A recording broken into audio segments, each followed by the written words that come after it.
14 मार्च 2025 होली के दिन कैलाश अर्जुन नागरे, एक अवार्ड विनिंग किसान, अपने खेत में जहर पीकर सुसाइड कर लेता है।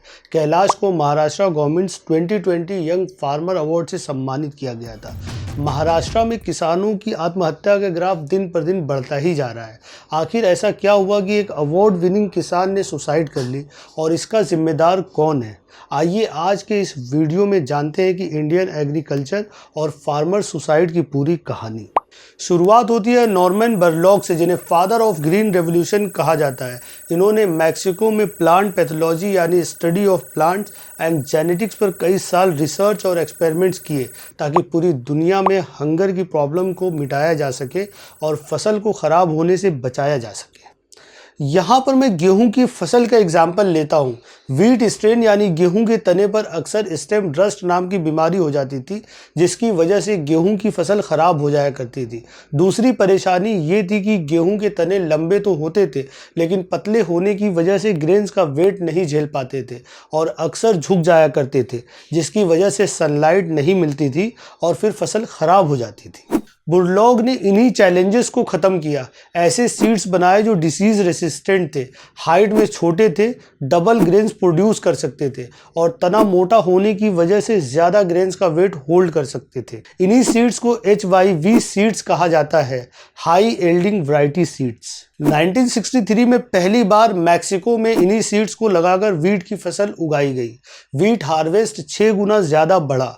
मैक्सिको वीट में सेल्फ सफिशिएंट होने के साथ साथ नेट एक्सपोर्टर भी बन गया। यही एक्सपेरिमेंट राइस, मेज और कई ग्रेन्स के साथ जब कामयाब हुए तो इस रेवोल्यूशन को 1960s का ग्रीन रेवोल्यूशन कहा जाने लगा। 1943 में वर्ल्ड वॉर 2 के दौरान इंडिया में बंगाल फेमाइन आया, जिसमें 30 लाख लोगों की भूखमरी से जान चली गई। सालों साल हालात ख़राब रहे तो Indian agriculture scientist MS Swaminathan ने इंडियन मिनिस्ट्री ऑफ एग्रीकल्चर के थ्रू नॉर्मन बोरलॉग को इंडिया आने के लिए रिक्वेस्ट की।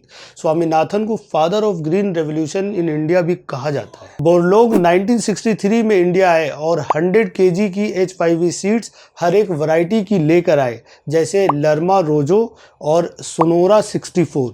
इन सीड्स को टेस्ट करने के लिए अलग अलग लोकेशंस में प्लांट किया गया, दिल्ली, लुधियाना, पंतनगर, कानपुर और इंदौर में। फसल कामयाब होने पर 1966 में इंडिया ने 18,000 टन सीड्स इंपोर्ट किए। 1965 में इंडिया की वीट यील्ड 12.3 मिलियन टन्स थी, जो 2000 में बढ़कर 76.4 मिलियन टन्स हो गई। इंडिया सेल्फ सफिशिएंट हो गया और वीट एक्सपोर्ट भी करने लगा। HYV सीड्स और ग्रीन रेवोल्यूशन से इंडियन एग्रीकल्चर पर पॉजिटिव इम्पैक्ट पड़े। राइस और वीट की हार्वेस्ट 8 गुना तक बढ़ी। 1978-79 में total grains produced 131 million tons था। India world's biggest agriculture producer बन गया। अब ग्रेन्स को अमेरिका या दूसरे देशों से इंपोर्ट करने की ज़रूरत नहीं थी। फार्मर्स की इनकम बढ़ी। इस एक्स्ट्रा इनकम से किसान बेहतर इक्विपमेंट खरीदने लगे, जैसे फर्टिलाइज़र, पेस्टिसाइड, ट्रैक्टर, प्लोवर। इसी के चलते एग्रो बेस्ड इंडस्ट्रीज वजूद में आई, जो फर्टिलाइजर्स, पेस्टिसाइड के साथ tractor, diesel engine, pumping set, harvester, thresher, combines और इलेक्ट्रिक मोटर्स बेचने लगी। रूरल एम्प्लॉयमेंट भी बढ़ी। एग्रीकल्चरल वर्कर्स के साथ साथ इंडस्ट्रियल वर्कर्स को भी रोजगार मिला। लेकिन सवाल यहाँ पर यह है कि ग्रीन रेवोल्यूशन से इतने फायदे होने के बावजूद भी फार्मर सुसाइड रेट इतना हाई क्यों है और क्यों बढ़ता ही जा रहा है? ग्रीन रेवोल्यूशन से हुए नुकसान भी गिन लेते हैं। पंजाब का एग्जाम्पल ले लेते हैं।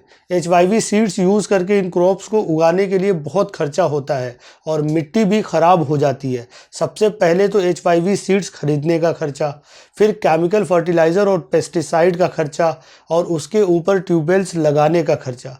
किसानों का कहना है कि चावल की खेती किसानों को मार रही है। पंजाब देश का 16% गेहूं और 11% चावल प्रोड्यूस करता है।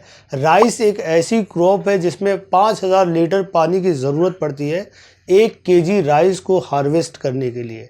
पानी की सप्लाई इंश्योर करने के लिए ट्यूबवेल्स पर डिपेंडेंसी बढ़ती गई है, क्योंकि क्लाइमेट चेंजेस की वजह से इरिगेशन कैनाल्स में इनफ रेन वाटर हार्वेस्ट नहीं हो पाता है। पंजाब में 1961 में 7,445 ट्यूबवेल्स थे, जो 2021 में बढ़कर 1.5 मिलियन हो चुके हैं। सेंट्रल वाटर बोर्ड ने 2019 की रिपोर्ट में एक वार्निंग दी, रिपोर्ट के हिसाब से हर साल पंजाब में ग्राउंड वाटर लेवल 49 सेंटीमीटर गिरता जा रहा है।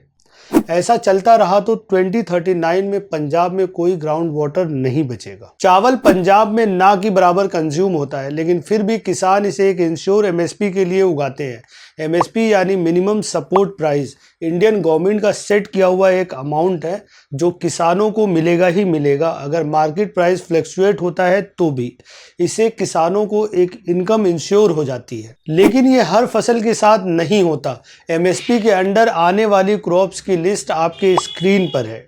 किसानों का कहना है कि इतने केमिकल फर्टिलाइजर्स और पेस्टिसाइड यूज करने की वजह से सॉइल डिग्रेड हो जाती है। हर बार उतनी ही फसल उगाने के लिए किसानों का डबल खर्चा होता है, क्योंकि सॉइल रिपेयर करने के लिए उन्हें ज़्यादा फर्टिलाइजर और पेस्टिसाइड खरीदने पड़ते हैं। इस साइकिल में किसान फंसते ही चले जा रहे हैं। किसान मानते हैं कि प्रोडक्शन इंक्रीज करने के लिए जब ज़्यादा पेस्टिसाइड और केमिकल फर्टिलाइजर्स यूज होते हैं तो उससे कैंसर और क्रोनिक किडनी डिसीज तेजी से फैल रही है, क्योंकि खाना ऑर्गेनिक तरीके से नहीं उगाया जा रहा है। कुछ किसानों ने तो अपने पर्सनल कंजप्शन के लिए खेतों का कुछ हिस्सा ऑर्गेनिक वेजिटेबल उगाने के लिए रिजर्व कर लिया है।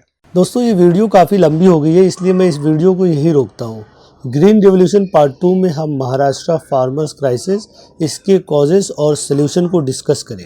वीडियो पसंद आई तो लाइक शेयर कीजिए और पार्ट 2 देखने के लिए चैनल को सब्सक्राइब करके बेल आइकन पर क्लिक कीजिए। शुक्रिया। जय हिंद।